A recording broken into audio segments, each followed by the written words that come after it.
Halloween in Paris always had a unique flavor, but this time it was about to unearth one of history's darkest secrets. The Catacombs, the vast underground ossuaries beneath Paris where the bones of 6 million people rest, had for centuries captivated tourists and the curious alike.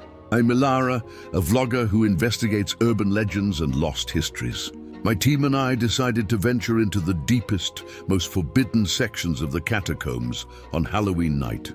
The lost tunnels, not even on official maps. Our goal was to live stream at midnight, offering our viewers an unforgettable experience from Paris's most terrifying location. My team consisted of 3 others: Jean-Luc, our calm and logical technical expert; Leo, a brave but sometimes reckless thrill-seeker, always looking for horror video content; and Chloe, our energetic videographer, always ready to capture every moment. We had special permits to enter the catacombs, but only for the legal tourist sections. Our target, however, was different. Jean-Luc, after weeks of clandestine research, had discovered a secret passage to the catacombs beneath an old 19th century monastery. The monastery, according to rumors, belonged to an ancient pagan cult that held rituals on Halloween nights. This was the perfect material for our next big hit. On the night of October 31st, under Paris's cold, rainy sky, we reached the old Gothic gate of the monastery. The air carried not just the scent of decaying leaves, but also a strange metallic odor, like blood, like an ancient sacrifice. Jean-Luc, with the flickering light of his flashlight, managed to unlock the old, rusted gate. Inside, it was pitch black, with only a sliver of moonlight filtering through a distant window, dimly illuminating the ancient stone steps. As we descended, the air grew heavier, filled with the smell of damp earth and mold. At the bottom of the stairs, there was another iron door. With the creak of rusted metal, we pushed it open and found ourselves at the beginning of the catacombs' endless tunnels. The tunnels were narrow and dark. Human bones lined every surface. Skulls, femurs, and other skeletal remains were meticulously arranged along the walls. With every step, we felt the crumbling bone dust beneath our feet. Jean-Luc, guided by a special map and a GPS device, tried to navigate our way. Unlike the regular catacombs, these tunnels were more primitive, more erratic. It was as if this was a place deliberately hidden, forgotten. Chloe filmed non-stop, while Leo eagerly anticipated capturing a scary sound or image around every corner. I, however, felt a growing unease. This place wasn't just a resting ground for the dead. It was like a living entity itself, breathing, whispering, drawing us deeper into its embrace. After about an hour of walking, Jean-Luc turned into a tunnel not marked on the map.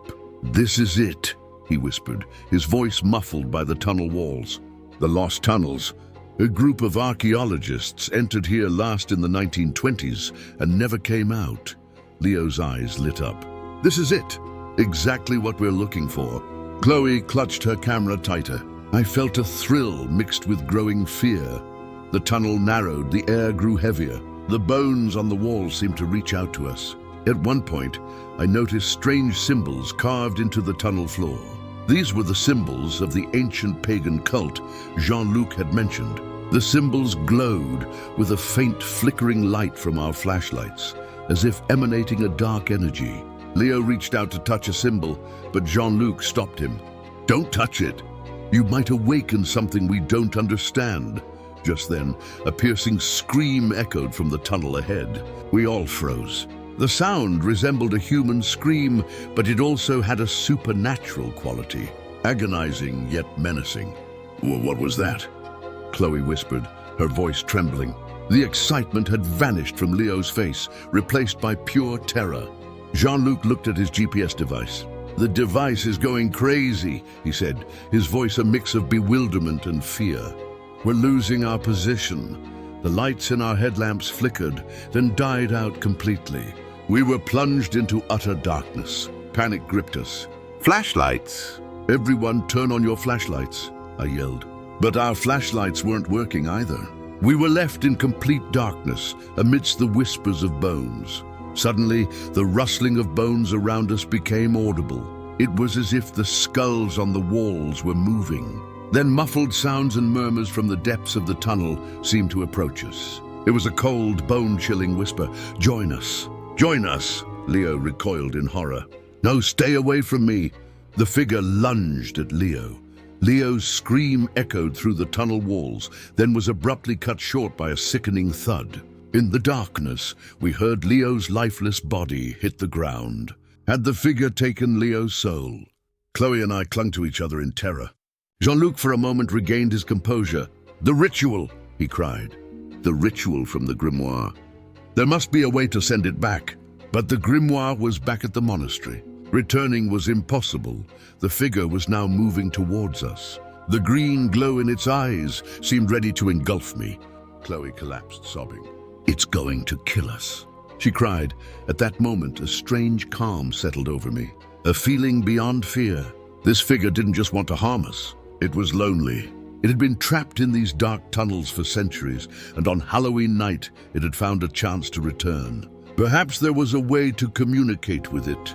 The figure approached us. It extended its hand, reaching towards Chloe. Chloe closed her eyes, bracing for her end. But at that instant, "Stop!" I shouted. My voice, to my own surprise, sounded strong. The figure paused, the green light in its eyes fixed on me. "What do you want?" Its voice asked, like a fusion of 1,000 whispers. "I want to talk to you," I said. "Why are you here? What do you want?" The figure slowly lowered its hand. "I am alone," it said. "Alone for centuries. Those who were with me abandoned me. I was trapped in these tunnels. Halloween night is my only chance to find a companion. But why are you harming us?" I asked. The figure tilted its head slightly. "You rejected us. You awakened us, but then you wanted to leave. We wanted you to stay." Jean-Luc broke his silence. We don't want to stay with you," he said. "We have lives. We have families. Set us free." The figure paused for a moment. Then the green light in its eyes began to flicker. "Free," it murmured. "You want to escape here. But how?" Suddenly an idea struck me. In one of the cult's ancient rituals, there was a symbol used to release spirits. I had seen this symbol in the old grimoire back at the monastery. "Maybe we could draw it," I whispered to Jean-Luc. "Jean-Luc, do you remember that symbol? The one used to release spirits?" Jean-Luc's eyes lit up. "Yes, but how will we draw it?" "In the dark, bone dust," I said. "We can use the bone dust on the floor." I quickly knelt, scooping up bone dust into my hands. Jean-Luc also joined me. The figure watched us. The green light in its eyes was now fainter, as if watching us with a mix of despair and curiosity. I sprinkled the bone dust on the ground, starting to draw the symbol. Jean-Luc, trying to recall every detail of the symbol, helped me. As we drew, the symbol began to glow from the ground. A faint blue light. When the symbol was complete, a slight tremor rose from the ground. The figure approached the symbol. Its eyes were now even emptier. It was as if its energy was being drained. This symbol," it whispered. "It will set me free." "Yes," I said. "It will set you free. But in return, you will set us free too. And you will never harm anyone again." The figure paused for a moment. Then it slowly nodded its head. "Understood," it said. Its voice was now even weaker. "I promise." The symbol's light intensified. The figure began to be drawn into the symbol. Its body dissolved like a mist, blending into the bones of the tunnel. With a final whisper, "Thank you," it said, and completely vanished. The tunnel lit up. Our flashlights turned on spontaneously. We looked around. The bones were still on the walls, but the eerie rustling was gone. The tunnel had reverted to the catacombs we knew. And at the end of the tunnel, Jean-Luc's GPS device had started working again. We quickly started making our way back. When we reached the exit, Paris's morning sun hit our faces. Our eyes squinted against the light. Outside, traces of Halloween still lingered. But next to the nightmare we had lived, they all seemed meaningless. We had left Leo's lifeless body behind. We couldn't save him. This would leave a deep wound within us. But at least on Halloween night, we had uncovered the dark secret of the Paris catacombs, and we had brought peace to the spirits of a cult. As Elara, I couldn't live stream this story. No one would believe us. But this experience changed me forever. Now I knew that beneath the world, beyond what is visible, lay thousands of years of secrets. And some Halloween nights, those secrets would awaken, demanding justice or simply a companion. And sometimes we had to give them what they wanted. The Paris catacombs still whisper, and every time I hear those whispers, I remember Leo's scream and that green-eyed figure. This was my most terrifying and perhaps most real Halloween experience, one I will never forget.